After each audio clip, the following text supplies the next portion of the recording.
ఎందుకు వచ్చావు ఈ అమ్మాయిలోకి? 100 మంది మాంత్రికులారా, 100 మంది మాంత్రికులారా.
ఈరోజు ఇక్కడ ఖమ్మం పట్టణంలో పాలపృథ్వీ గారి తైలాభిషేక ఆరాధనలో గొప్పగా దేవుడు నన్ను అభిషేకించాడు.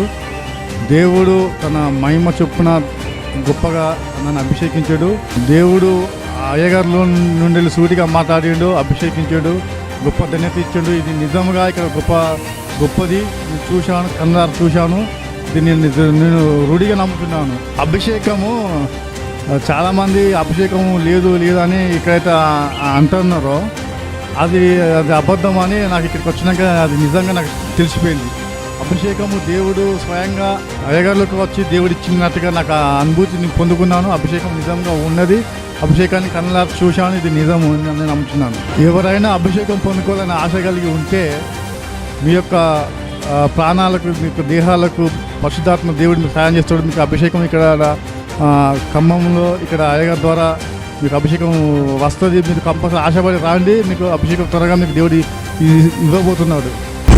నేను ఎటు కదిలితేట పరిశుద్ధాత్ముడు చెబుతున్నాడు, నేను మీతో పాటుగా ప్రజల దగ్గరకు వచ్చేస్తాను.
దేవుని కార్యాలు మీరు పొందుకుంటారు.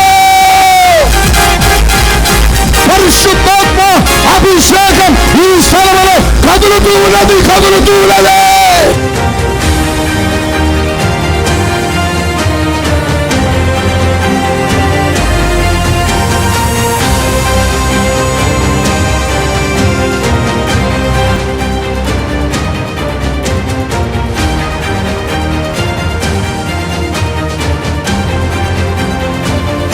ఇక్కడ మొదటిసారి ఇక్కడ ఖమ్మం రావడం, అన్నను కలవడం ఇటు మొదటిసారి.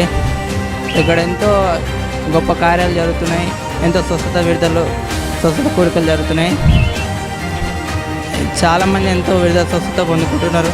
ఎంతోమంది పరిశుద్ధాత్మ పొందుకొని వచ్చి సాక్ష్యాలు కూడా చెప్పుకుంటున్నారు. ఇక్కడ ఎలాంటి అబద్ధం ఎలాంటిది ఏది లేదు.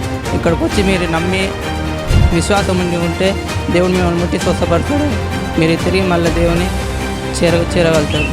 వాక్యం చాలా అద్భుతంగా ఉంది. వాళ్ళని మొదటిసారి అయినా కానీ ఎమ్మటి మార్మన్స్ పొందుకుంటారు. వాక్యం ద్వారా వాక్యం వల్ల ఎంతోమంది బలపడతారు. ఎంతోమంది గొప్ప సాక్ష్యాలు కూడా చెప్తున్నారు.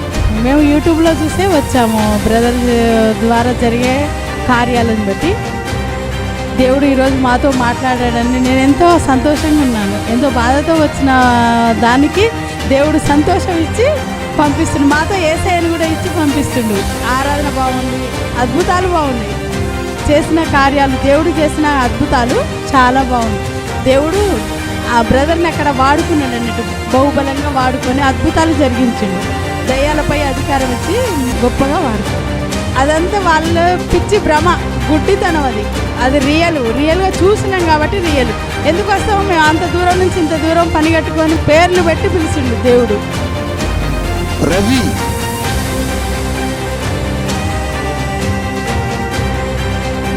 ఒక పని ప్రారంభించదు ఆగిపోయింది.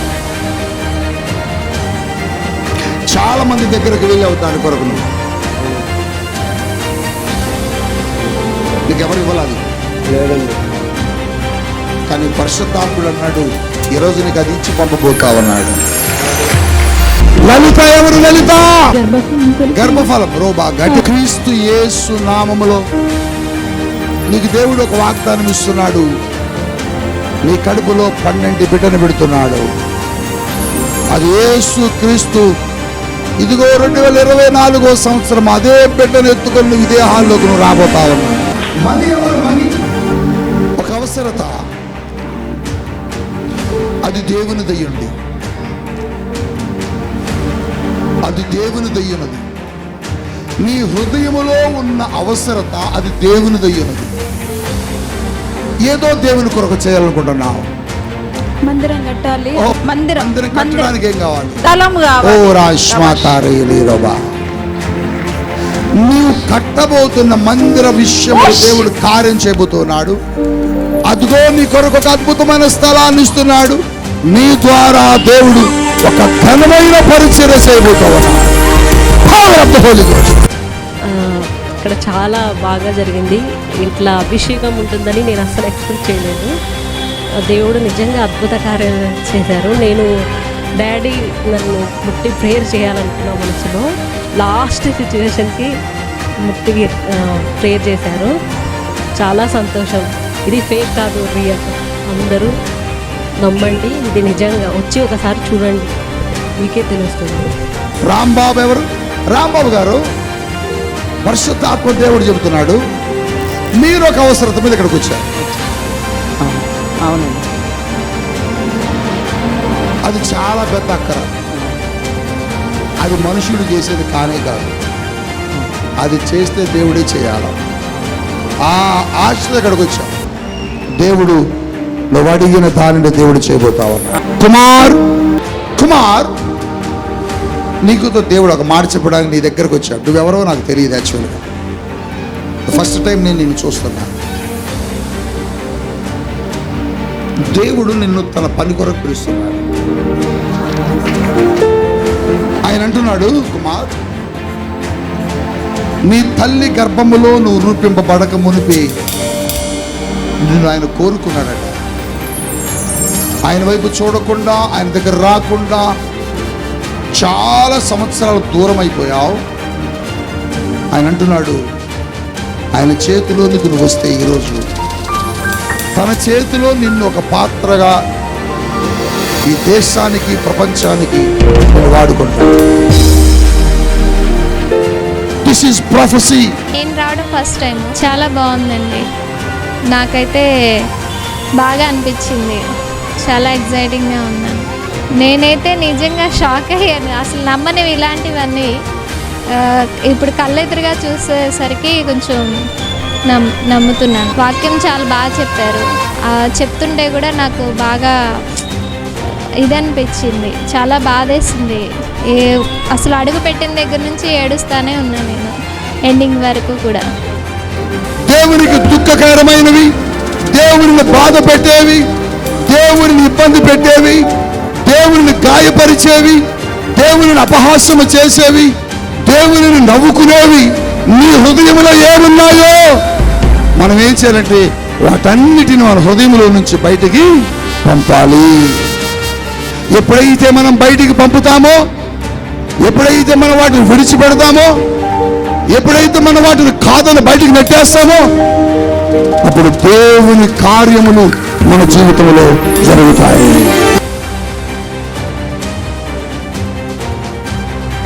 అది వాళ్ళు దూరంగా ఉండి అది చూస్తున్నారు కాబట్టి వాళ్ళకి అర్థం కావట్లేదు. ఇప్పుడు నాకైనా నేను లైవ్లో చూశాను కాబట్టి నేను ఇంకా నమ్ముతున్నా. రెండు ఉన్నాయి, శారీరకంగా ఆత్మస్వస్థ రెండు ఉన్నాయి.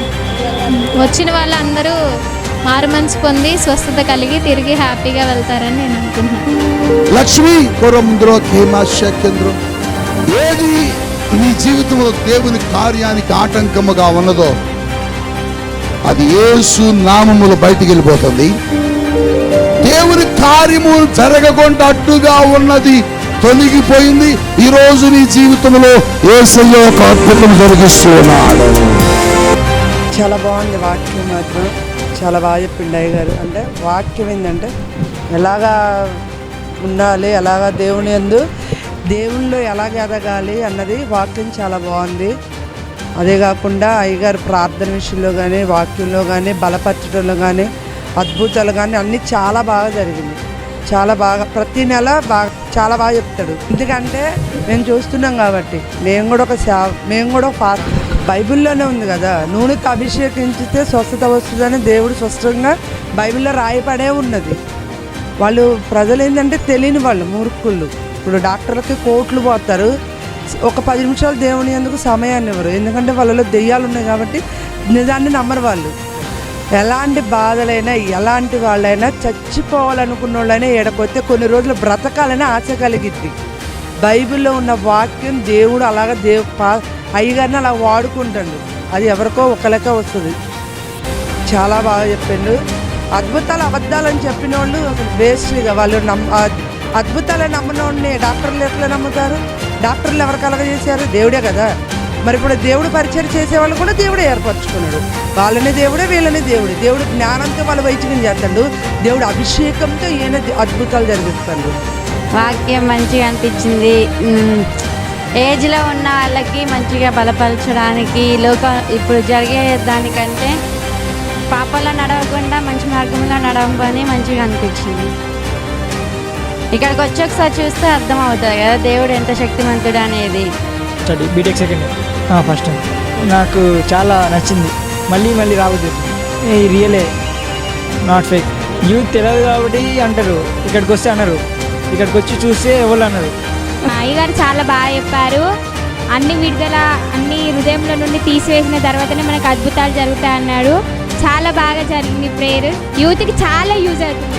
పాల్ పృథ్వీ అయ్య గారు ఈరోజు ఆయన వర్తమానం, ఆయన చేసిన దేవుడు ఆయనలో ఉండే అద్భుతాలు చాలా బలంగా జరిపించడం జరిగింది. ఎవరైతే అపోహలు పడుతున్నారో ఇదంతా అబద్ధం, ఫేక్ అని ఎవరైతే అంటున్నారో అదంతా వాళ్ళే ఫేక్, వాళ్ళే చాలా దేవుని మిస్ అవుతున్నారు. దేవుని గురించి తెలుసుకొని వాళ్ళ కనులు తెరవబడాలి. వాళ్ళు కూడా ప్రతి వారం సెకండ్ వీక్ మంగళవారం వచ్చి ఒక్కసారి ఏం జరుగుతుంది, మంత్లీ సెకండ్ మంగళవారం వచ్చి వాళ్ళు ఇక్కడ ఏం జరుగుతుంది అనేది వాళ్ళ కళ్ళతోటి వాళ్ళు వచ్చి చూస్తే దేవుడు చేసే అద్భుతాలు వాళ్ళకి కనపడతాయని నేను దేవుని నామాన్ని కనపరచడానికి చెప్తున్నా.